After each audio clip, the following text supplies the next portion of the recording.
Hey, it's Dr. Mike Roussel with another installation of Ask Dr. Mike.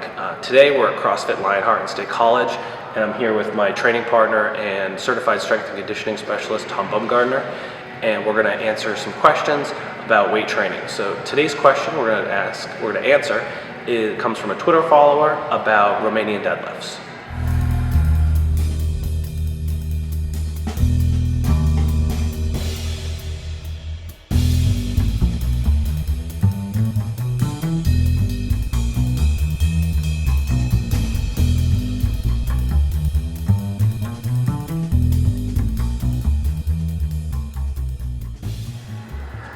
So today's question is about stiff-legged or Romanian deadlifts, and it comes from a Twitter follower, and the question is, when I do RDLs, should I bring the weight all the way down to the ground?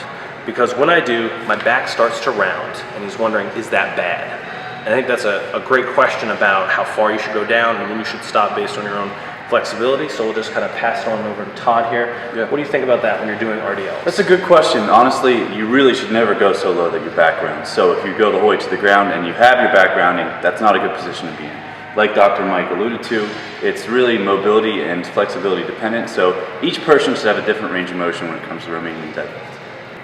All right, so let's load up the bar, and I'll be Todd's fitness model, and we'll do some RDLs, and you can see kind of based on my own personal flexibility and mobility how far you should go down, and Todd can give us some other coaching cues to make RDLs a great exercise for you.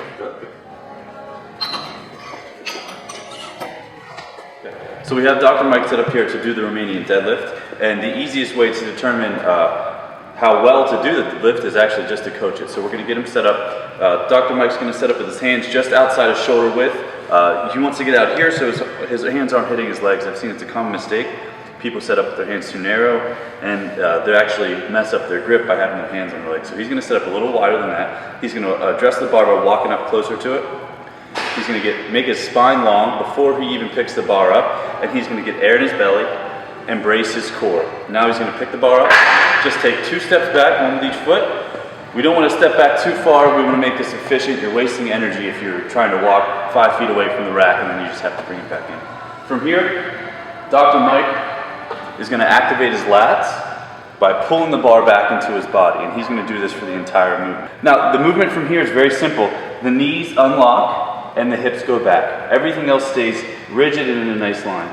Okay, so come on back up. Good. So notice how he went low, but it didn't go so far that his back rounded. He kept in a good range of motion, and he kept in his spine in a pretty good position. But what we want to see for this next rep is Dr. Mike's chin lifted on that last one. We want him to keep it nice and neutral, so he's long for the entire length of his spine. Good. And back up. Good. Now as he finishes, all he wants to think about is pulling the bar into his body and pushing his hips to the bar by squeezing his glutes. Go ahead and rack it. So the 3 simple things to think about when you're doing the RDL is keeping your spine as long as possible. So if you extend your neck, your spine's no longer long. It cuts off at the point where you extend. You also want to make sure that you keep your lats activated by pulling the bar into your body. And you want to reach with your hips and then finish by pushing your hips to the bar.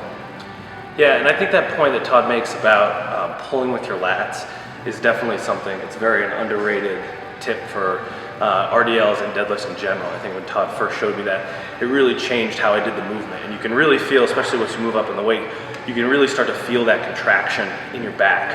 And it makes you feel a lot stronger, and it makes the movement a lot safer.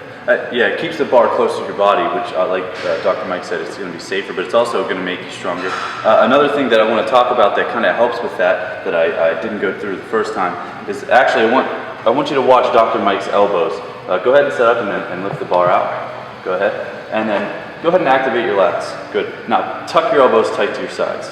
So you create that torque at your shoulders, you'll get more lat activation, and you'll create a sensation in your body called irradiation, which means that muscles are contracting because other muscles are contracting, is the simplest way to say it. And it just basically makes you stronger. It tells your nervous system that it's safe to give your body more juice and you can generate more force. So as you pull the bar back into your body, also torque your elbows to your sides.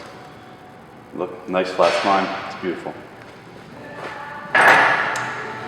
All right, so that's going to wrap it up. So that's how you want to RDL. You don't need to bring the bar all the way down to the ground. And like Todd said, really focus on keeping that neutral back and your spine nice and long.